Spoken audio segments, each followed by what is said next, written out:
अभी मैं बदलापुर में मौजूद हूँ। हमारे साथ हैं समाजवादी पार्टी के लोहिया राष्ट्रीय महासचिव, जो पिछले दिनों आप लोग देखे होंगे कि प्रयागराज में एक धरना चल रहा था, जिसमें जो है परीक्षाएं 4 शिफ्ट में सरकार की कराने की मंशा थी। उसी को लेकर जो है प्रयागराज के तमाम छात्र विरोध में थे, और उसी विरोध में जो है हमारे साथ हैं राघवेंद्र यादव, ये भी थे। वहाँ पर जो है आंदोलन कर रहे थे। आंदोलन के दौरान प्रशासन द्वारा इनको जो है गिरफ्तार किया जाता है, उसके बाद इनको जो है नैनी जेल भेज दिया जाता है। लेकिन क्या वजह थी और क्या हुआ कि जो है आंदोलन के बीच से जो है इनको गिरफ्तार किया गया, और गिरफ्तार किया गया तो इनके ऊपर क्या क्या धाराएं लगाई गई। हमारे साथ जो है राघवेंद्र यादव हैं, इनसे बात करेंगे क्या वजह थी, एक क्यों जेल भेजे गए। बताएंगे, आपका नाम क्या है? देखिए, राघवेंद्र यादव मेरा नाम है और मैं इलाहाबाद विश्वविद्यालय छात्र राजनीति से आगे बढ़ रहा हूँ। इसमें समाजवादी पार्टी में मैं राष्ट्रीय महासचिव हूँ लोहिया वानी का। तो हम लोग जो प्रतियोगी छात्र थे, उनकी जो मांग थी उसको लेकर के हम लोग काफ़ी बार सरकार को मेमोरेंडम भी सौंपे थे, ज्ञापन भी सौंपे थे। लोक सेवा आयोग के अध्यक्ष को भी ज्ञापन सौंपा गया था और मांग की गई थी कि जो परीक्षा वो लोग यूपी पीसीएस की, आरओ की 3 शिफ्ट से लेकर के 6 शिफ्ट तक अलग अलग एग्जाम में अलग अलग शिफ्ट कराने के लोग कार्यक्रम जारी किए थे। तो बस छात्रों का बस एक सूत्री मांग थी कि उस परीक्षा को आप एक दिन में और एक शिफ्ट में कराइए, जिससे कि ट्रांसपेरेंसी बनी रहे। ये ना हो कि कहे थे हम, पता लगा कि किसी को उसके आधार पर ज़्यादा नंबर मिल जाता है और किसी को उसके आधार पर कम नंबर मिलता है। भ्रष्टाचार उससे ज़्यादा होता, और सरकार नहीं चाहती थी कि छात्रों के हित में काम हो। तो इस मांग को लेकर के हम लोग आंदोलनरत थे, और उसी में हम लोगों ने तय किया था कि हम लोग चल करके लोक सेवा आयोग के गेट पे घेराव करके वहाँ पे बैठेंगे, और तब तक जब तक सरकार और लोक सेवा आयोग के अध्यक्ष बात हमारी नहीं मांगते हैं। तो 1 दिन बीता, 2 दिन बीता, तो हम लोग यहाँ तक और भी नेताओं से संपर्क किया गया। मैं अपने राष्ट्रीय अध्यक्ष आदरणीय श्री अखिलेश यादव जी से भी हम लोग संपर्क किए। छात्रों ने कहा कि आप उनसे निवेदन करिए कि हम लोग समर्थन में आए। तो राष्ट्रीय अध्यक्ष उससे पहले ऑलरेडी उन्होंने समर्थन में ट्वीट किया भी था, उन्होंने आह्वान भी किया था लोगों से कि छात्रों की बात मानी जाए। सरकार से भी उन्होंने निवेदन किया, लेकिन सरकार हठधर्मिता और तानाशाही रवैया अख्तियार की हुई थी और छात्रों को हटाने पे लगी हुई थी। यहाँ तक कि लाठीचार्ज भी किया, कई लोगों को डिटेन भी किया। उसके बाद भी जब छात्र नहीं माने तो उनको लगा कि इस छात्र का जो आंदोलन का नेतृत्व लोग कर रहे हैं, जो नेता लोग हैं, जो छात्रों को यहाँ पर बैठ करके सरकार की मांग मनवाने के लिए एक जुड़ता पैदा किए हैं, उनको हटा दिया जाए। तो उसी में लोग ज़बरदस्ती फर्जी मुकदमा करके, लोकतंत्र में अधिकार है, संविधान में अधिकार है कि लोकतांत्रिक तरीके से अपनी बात को कहीं आप रखिए, लेकिन इस सरकार में आप लोकतंत्र नहीं रख सकते जिंदा। इस सरकार में आप अपनी बात को नहीं रख सकते। ये सरकार नहीं चाहती है कि लोग हम अपनी बात को हमारे सामने रखें। जब मैं जो आदेश कर दूँ, तानाशाही रवैया अख्तियार करती है सरकार। तो उसी को लेकर के जब हम लोग धरने पर वहाँ बैठे हुए, दिन बीता, रात बीता, लेकिन हम लोगों ने कई बार लोक सेवा आयोग अध्यक्ष, सदस्य लोग आए, यहाँ तक कि डीएम कमिश्नर भी आए, लेकिन हम लोगों को बस एक ही मांग थी, भाई तब तक नहीं हटेंगे जब तक हमारी मांग को माना नहीं जाता है।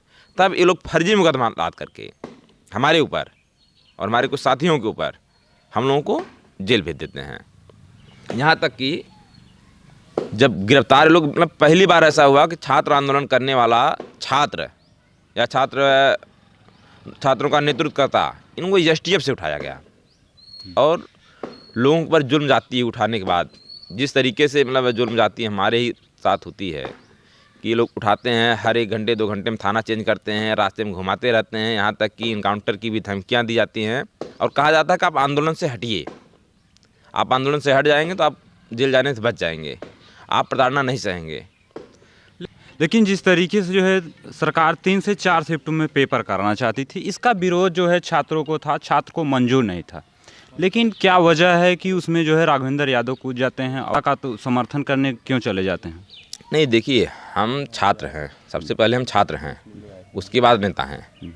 छात्रों की कोई भी मांग, लेकिन जब आप पार्टी विशेष से जुड़ गए, छात्रों के बीच क्यों चले गए? नहीं, पार्टी विशेष लोग जुड़ने वाले, अलग अलग पार्टियों में रहने वाले लोग पढ़ाई नहीं करते हैं। हम छात्र राजनीति से निकले, इलाहाबाद विश्वविद्यालय की छात्र राजनीति से निकल करके आगे बढ़ रहे हैं राजनीति में।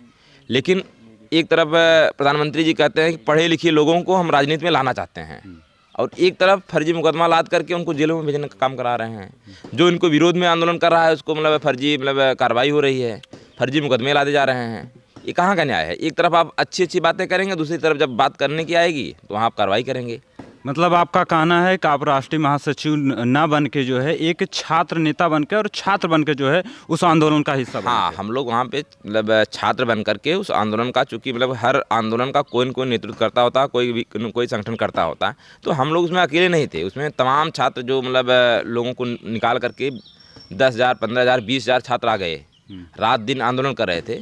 तो उसमें बहुत सारे लोगों का योगदान था, अकेले मतलब मेरा नहीं था। हम लोग भी उसमें एक मतलब कड़ी थे कि हम लोग भी इसमें रहेंगे, कोई मतलब बात आएगी उसको हम नेतृत्व भी किया जाएगा, आगे रहा जाएगा, छात्रों के ऊपर कोई अन्याय नहीं होने दिया जाएगा। लेकिन जब सरकार की मतलब जो मंशा थी कि आंदोलन को ख़त्म करने की, वो ये नहीं चाहते थे कि ये आंदोलन सफल हो, इसलिए उनको लगा कि पहले मेन लोगों को हटा दिया जाएगा, उनको डरा दिया जाएगा, उनको धमका दिया जाएगा, कभी जेल के नाम पर, कभी इनकाउंटर के नाम पर, कभी फर्जी मुकदमे के नाम पर, कभी बुलडोजर चलाने के नाम पर लोग डर करके हट जाएंगे। जब हट जाएंगे तो हम अपनी मंशा में सफल हो जाएंगे, छात्र को हटा दिया जाएगा।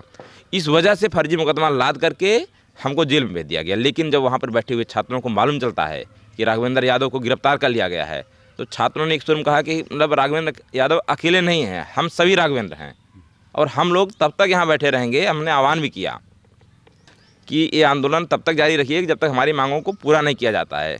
हमको जेल जाने से डर नहीं लगता है, ना हमको लाठी खाने से डर लग रहा है। लेकिन जब छात्रों की हित की लड़ाई बात आएगी, छात्रों की बात आएगी, तो आंदोलन आप लोग जारी रखिएगा। सरकार को झुकना पड़ेगा, आज नहीं तो कल। और अंतोगत्वा सरकार को तानाशाही फैसला वापस लेना पड़ा, सरकार को झुकना पड़ा। और ये जो नॉर्मलाइजेशन है यूपी पीसीएस का, मतलब जो 3 शिफ्ट में 4 शिफ्ट में एग्ज़ाम कराने की घोषणा की थी, उसको वापस लिए। 1 शिफ्ट में 22 दिसंबर को एग्ज़ाम होने जा रहा है। और आरओ का भी अभी हालांकि लड़ाई पूरी नहीं हुई है। आरओ के लिए उन्होंने कमेटी बनाई है और उन्होंने आश्वासन दिया है कि मैं इसको भी किस ढंग से 1 दिन में 1 शिफ्ट में कराएंगे, इस बात पे हम तय कर लेंगे और कराएंगे। लेकिन अगर नहीं ऐसा होता तो आगे भी यह आंदोलन फिर जारी होगा। तो क्या अगर आरओ का एक शिफ्ट में पेपर नहीं होता तो राघवेंद्र यादव फिर उस आंदोलन का हिस्सा बनेंगे? नहीं, राघवेंद्र यादव जहाँ भी छात्रों की बात आएगी, जहाँ भी नौजवानों की बात आएगी, वहाँ राघवेंद्र यादव सबसे पहले रहेंगे। राघवेंद्र यादव पीछे हटने वाले लोग नहीं। हम लोग अखिलेश यादव जी के सिपाही हैं, हम लोग श्रद्धेय नेताजी को मानने वाले लोग हैं, हम लोग लोहिया जी को मानने वाले लोग हैं, अम्बेडकर जी की विचारधारा पर चलने वाले लोग हैं, संविधान को मानने वाले लोग हैं। हम लोग अपनी बातें जायज़ तरीके से, शांतिपूर्वक तरीके से हम लोग रखेंगे और सरकार को बात हमारी माननी पड़ेगी। सरकार किसके लिए होती है? जनता के लिए होती है, छात्रों के लिए होती है। जब छात्रों की मांग को ही नहीं माना जाएगा तो कैसे न्याय, कैसी सरकार? अभी आप कह रहे हैं पहली बार जो है किसी छात्र आंदोलित छात्र को जो है एसटीएफ के द्वारा उठाया गया, तो आपको एसटीएफ के द्वारा कहाँ से उठाया गया? हम लोग आंदोलन से मतलब आंदोलन में थे तो थोड़ा दूर गए थे कुछ लोगों से मिलने के लिए। मतलब भाई लोगों को खाना खिलाना पड़ रहा था, लोग वहाँ पड़े हुए थे किस ढंग से लोग रहें। तो वहाँ से लौट रहे थे, रास्ते में चारों तरफ से हमको घेर लिया गया। शादी मतलब वर्दी में लोग थे, चारों तरफ से घेर लिए। तो जब तक हम लोग समझ पाते कि क्या हुआ, क्या मतलब कौन है, कैसे लोग हैं, तो उस समय हम लोग गिरफ्तार कर लिया था, पकड़ लिया था। बताया कि भाई मतलब चलिए आपको से पूछताछ होगी। मैंने कहा कि मतलब बिना वारंट, बिना कोई कार्रवाई कैसे मतलब पूछताछ हो सकती है, कुछ तो दिखाइए। लेकिन जोर ज़बरदस्ती वो लोग गिरफ्तार कर लेते हैं और ले जाकर थाने में रखते हैं। जब तक हमारे साथियों को पता चलता है, थाने में पहुँचते हैं, तब तक वो लोग थाना चेंज कर देते हैं। फिर वो लोग गाड़ी में लेकर घूमते रहते हैं, फिर धमकियाँ देने लगते हैं कि आप आंदोलन से हट जाइए, आप एक मतलब लेटर लिख दीजिए कि हम आंदोलन में नहीं जाएंगे, आपको छोड़ दिया जाएगा, आप चले जाइए मतलब यहाँ से जौनपुर। हमने कहा देखिए ये नहीं हो सकता है, ये छात्रों की जायज़ मांगे हैं, छात्रों की इन मांगों के लिए हम लोग बैठे रहेंगे। आप चाहे एसटीएफ लगा दीजिए, चाहे इनकाउंटर करा दीजिए, कोई दिक्कत नहीं है। लोग मतलब जिस तरीके से लोग धमकियाँ दे रहे थे, डरा रहे थे कि मतलब ये हट जाएंगे। अच्छा, जब ये हट जाएंगे छात्र कमज़ोर पड़ जाएंगे, छात्रों को लगेगा जब भाई मतलब हमारे लोगों ने जो नेतृत्व कर रहा है, जब वही डर गया, वही हट गया, तो हम लोग क्या करें। लेकिन हमने कहा नहीं, हम तब तक नहीं हटेंगे जब तक हमारी मांगों को पूरा नहीं किया जाता। जो भी सज़ा आपको देना है हमको मंजूर है। हम लोग गांधीवादी तरीके से बैठे हुए हैं, लोकतांत्रिक तरीके से बैठे हुए हैं, संविधान में विश्वास करने वाले लोग हैं। हम लोग लड़ेंगे और जीतेंगे। तो यही वजह थी कि जो है राघवेंद्र यादव यदि आंदोलन का हिस्सा नहीं होते तो उनको जो है गिरफ्तार नहीं किया जाता। हाँ, अगर आंदोलन का हिस्सा हम नहीं होते तो हमको गिरफ्तार नहीं किया जाता है। यहाँ तक कि हमको कहा गया कि आप आंदोलन से हट जाइए, आपको छोड़ दिया जाएगा, 24 घंटे में आपको छोड़ दिया जाएगा। आप आंदोलन से हट जाइए, आप एक वीडियो जारी करके बता दीजिए कि हम आंदोलन में अब नहीं जाएंगे और आंदोलन से हम हट गए अपने आप को। हमने कहा ऐसा कभी हो ही नहीं सकता है। हम लोग सावरकर नहीं हैं, हम लोग माफ़ी मांगने वाले लोग नहीं हैं, हम लोग डरने वाले लोग नहीं हैं, हम लोग लड़ने वाले लोग हैं, हम लोग संघर्ष करने वाले लोग हैं। और संघर्ष में विश्वास रखते हैं और अपनी मांगों के लिए अड़ना जानते हैं, लड़ना भी जानते हैं। अगर हम लोग यहाँ से निकले हैं, घर से निकल करके गए हैं, एक हाथ में अगर पढ़ाई की किताब लिए हैं तो दूसरे हाथ में लड़ाई की मसाल भी लिए हैं और लड़ते रहेंगे जब तक इस तानाशाही सरकार को हटा नहीं लेते हैं। छात्र भी एकजुट है और अब की बार इस बेरोजगारी को बढ़ाने वाली सरकार, महंगाई को बढ़ाने वाली सरकार, किसान विरोधी सरकार, तानाशाही सरकार को हम लोग उखाड़ करके फेंकने का काम करेंगे और आगे आने वाले समय में अखिलेश यादव जी के नेतृत्व में सरकार भी बनाएंगे।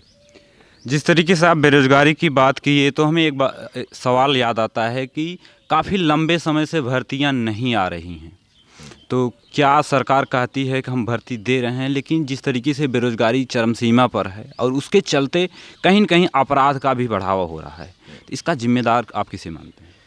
देखिए, ये योगी सरकार भ्रष्टाचार में पूरी तरह से लिप्त है। ये नहीं चाहती है कि नौजवान नौकरी करे, ये नहीं चाहती है कि गरीब का लड़का, मजदूर का लड़का पढ़ाई करे। ये लोग शिक्षा का बाजारीकरण कर रहे हैं, शिक्षा का अपराधीकरण कर रहे हैं, नौकरियां निकाल नहीं रहे हैं। हम बात करें लोक सेवा आयोग की ही करें, लोक सेवा आयोग ये साल पूरा एकदम वैकेंट चला गया। अंतिम एक परीक्षा हो रही है, वो भी मतलब यूपी से जल्दी में कर रहे हैं, इसलिए कि हम लोगों पर लांछन न लग पाए कि हम लोग इस साल कोई एग्ज़ाम नहीं करा। जो लोक सेवा आयोग हर साल कई वैकेंसियाँ निकालता था, यूपी पीसीएस की वैकेंसी निकलती थी, आरओ की निकलती थी, हर साल होता था। इसमें इनका एक बार पेपर लीक होता है, फिर परीक्षा टाली जाती है, आरओ का पेपर लीक होता है, यूपी पीसीएस की परीक्षा टाली जाती है, दोबारा कराने की घोषणा करते हैं, फिर हटाते हैं। मतलब कई बार इस ढंग से करते हैं और केवल बरगलाने का काम करते हैं। ये लोग नहीं चाहते हैं सर मतलब ये वैकेंसी क्लियर हो। कभी कोर्ट में लेके ले जाते हैं, कभी परीक्षा चेंज कर देते हैं, बस केवल छात्रों को बरगलाने वाला काम करते हैं। छात्र भी समझ चुके हैं कि पिछले मतलब जो है 6 सालों से 7 सालों से सरकार केवल गुमराह कर रही है, केवल छात्रों का अहित कर रही है। वैकेंसी निकालती है, कोर्ट में फंसाने का काम करती है, कैंसिल करने का काम करती है, पेपर लीक हो जाता है। ये पेपर लीक वाली सरकार है, एक कोई नौकरी देने वाली सरकार नहीं है। इसलिए इस सरकार को हटाना पड़ेगा, तभी वैकेंसी आ पाएगी, तभी छात्रों को नौकरी मिल पाएगी, तभी बेरोजगारी दूर हो पाएगी, तभी लोगों को न्याय मिल पाएगा। तो ये हमारे साथ राघवेंद्र यादव हैं, जिन्होंने बताया कि यदि सरकार जो है छात्रों के साथ ज्यादती करती है और छात्रों को जो है प्रताड़ित करने का काम करेगी, तो हम दोबारा जो है आंदोलन में आएंगे और तब तक आंदोलन में आंदोलित रहेंगे जब तक जो है छात्रों के हित में कोई काम नहीं होता है। तो इन्होंने इस वीडियो में सारी बात बताई किस लिए इनको जो है जेल भेजा गया और जेल भेजने के दौरान इनको जो है क्या क्या धमकियाँ दी गई। यह वीडियो देखने के बाद आपको क्या प्रतीत होता है, कमेंट सेक्शन में कमेंट करिएगा। जय हिंद।